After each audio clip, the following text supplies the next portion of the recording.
next guest takes on Marc Diakiese coming up here at UFC 219 on December 30th. It is Daniel Hooker, the Hangman, joining me here on the program for the very first time. Daniel, how are you? Very well, thank you. Awesome. Well, I appreciate you joining me. It's first thing in the morning for you. We're recording this here in Toronto at about 1:30 Eastern. It's 7:30 in the morning where you are. How's the weather and everything in New Zealand? Everything good? Mate, it's beautiful. No better weather in the world than a New Zealand summer. Awesome. That's an endorse. You should just work for the tourism board. That line sells itself, right? So I feel like I do. I feel like I'm a New Zealand ambassador. And you must be in a good mood these days because, man, you were coming off a huge win in your last fight. You got the knockout victory over Ross Pearson. Could that fight have gone any better for you going out there and putting away a tough veteran in Ross Pearson? Yeah, like the end turned out well, but there's always things you can go back and pick apart and things that you can do better. I had a good night, good result, but I feel like I can do even better than that, What did you sort of take away from that fight of things that you could have improved on? Just more of the mental approach to the game. Like, it was difficult fighting in my home crowd. There was 10,000 people of guys in your backyard. That does add pressure, Just going out more relaxed and letting it go a bit more, I guess. Okay, good stuff. And we talked about fighting in your home backyard. In this fight, you're fighting in Vegas. Is this your first time fighting in Vegas? First time fighting in Vegas, yeah. Fought in the States before, fought in Houston. Been to a show in Vegas. So you have been to Vegas before then? Yeah, well, I've been to Vegas and I've watched a couple of teammates I had when I was training in Denver. When I watched Drew Dober, and I went with Neil Magny, and I went and watched Drew Dober, so I've experienced it before. So it won't be my first time experiencing a show in Vegas. But first time fighting in Vegas, kind of a big deal. It's the fight capital of the world. Were you excited when you found out you were fighting in Vegas? Is this something you wanted to do? Oh, yeah, it's definitely one off the bucket list, Everyone has a dream of fighting in Vegas. I don't think there's a fighter around the world that hasn't, dreamt of stepping under the lights in Vegas. So, yeah, one for the bucket list. One to look back on in 10, 20 years.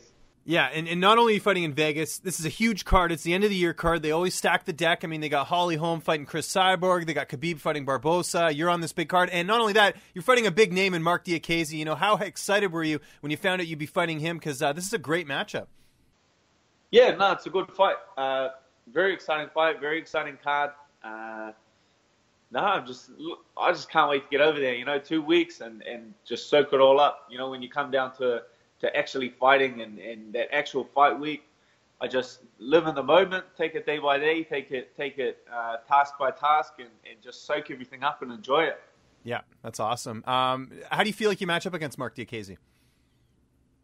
Yeah, I think it's a very good matchup. He's a big name. He's a sharp guy. He's a dangerous guy. He's got a nice highlight reel. I'm a dangerous guy. I've got a good highlight reel. It's a battle of the highlight reels.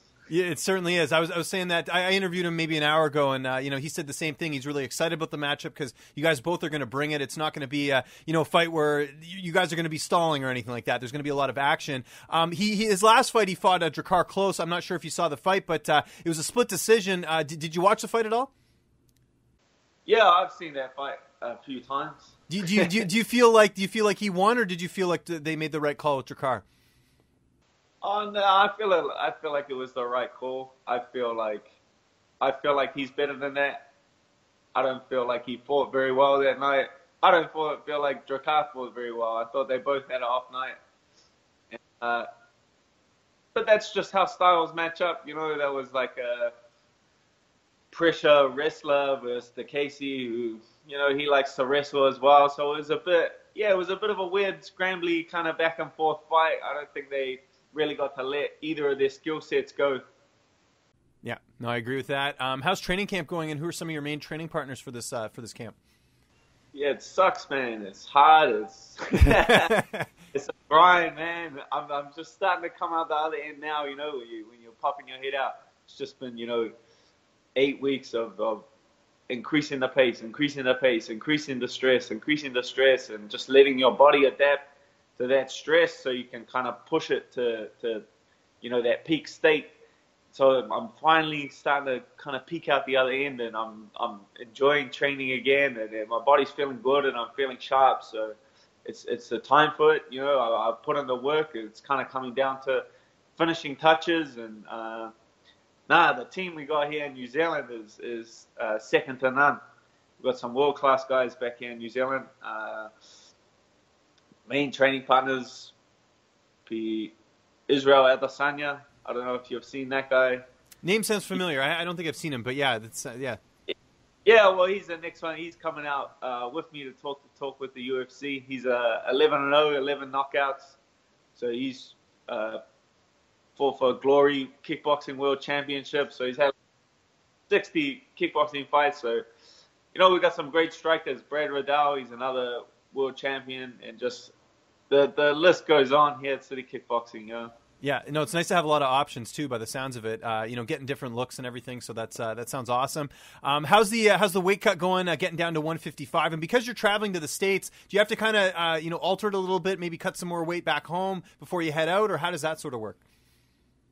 Like I'm already leaning down. I kind of diet year round. Like I stay in shape year round. I'm not one of those guys that kind of blows up and gets fat. So I like to be ready. You know, I like to stay 80% ready 100% of the time, and then it's not so easy. So if you give me a full camp, it's a whole different beast.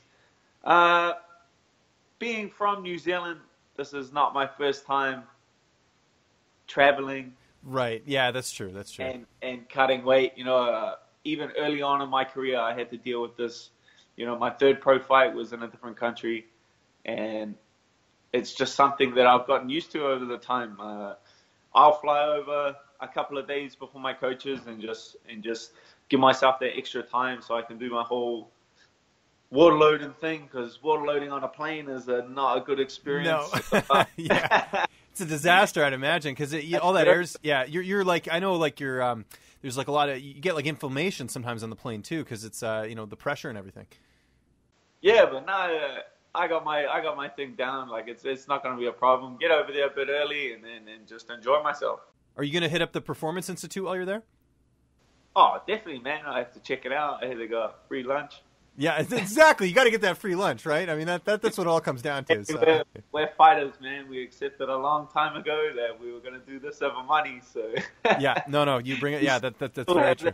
We have that in us, you know. Yeah, no, I agree with that. How do you see this fight ending on December 30th? I mean, you're going to win, otherwise you want to take in the fight, but how do you sort of see it unfolding? Yeah, everyone's going to win, man. Yeah. No, I'm expecting a super tough fight. You know, this kid's, he brings it. A lot of guys saying that he's going to get tired, but I don't believe it. I think his cardio is good. He likes to push a good pace. I'm ready, and I'm so fit that it would be a shame if I didn't set the pace high from the start. I've got the gas there, so I'm expecting a war, man. I'm expecting if he matches my pace, then we're getting fight of the night, 100%. We've talked this entire interview about fights, but I want to know what you like doing outside the cage. What are your hobbies outside? What do you like doing on your downtime when you got a little bit of free time here and there? No, man. Coaching is like my backup passion. That's like my video game, you know. So I train other fighters over here. I train young fighters. I teach at different gyms around the place. So I guess that's my hobby. Outside of fighting, teaching and coaching, man. That's my hobby. Okay, let me ask you this then: when you go on the airplane to go to Vegas, okay, what would I find you doing on the airplane besides sleeping? Are you listening? Are you listening to like a podcast? Are you watching a movie? What would I find you doing on the airplane? I might save some fights and watch a bunch of fights, man. Oh, so it's always fighting. Okay, cool. I like that. Yeah, no, I only have one hobby, man. I'm a very simple man. Now, do you just watch the UFC, or do you watch, Bellator? Do you watch like everything, or are you more specific about what you want to watch? Well, it's different from, learning and for entertainment. People say, oh, did you watch that fight? What did you think of that fight? And I say, for example, we had Lomachenko-Rigondeaux yesterday. People already, they're asking me, what do you think about the fight? And it's, well, I only watched it twice yet, so I can't really have like that detailed of an opinion. First time watch a fight is just for pure entertainment. Like I sit there, oh, one guy's hitting, and I'm like, oh yeah, oh, back and forth, oh, it's an exciting fight, tick. But to say that you learn anything from that or you know anything from that is a whole different story. You got to go back, you got to turn them commentators off, and you got to watch. I was just gonna say, yeah, sometimes it's better to do that because the announcers do influence you. I find, yeah, for sure. Yeah, definitely. So you got to go back and you got to watch it like 5 or 6 times. So if I really put my time into a fight, you know, I can watch the same fight.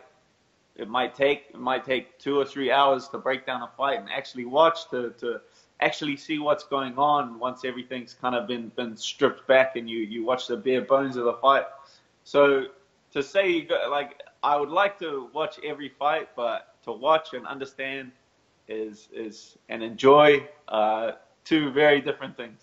Yeah, no, I understand that. And everyone's got to watch this fight coming up here December 30th. It is UFC 219. Dan, it was great getting a chance to talk to you. I really appreciate you taking the time, man. Just remind people where they can find you on social media. And if you have any sponsors or shout-outs, the floor is yours.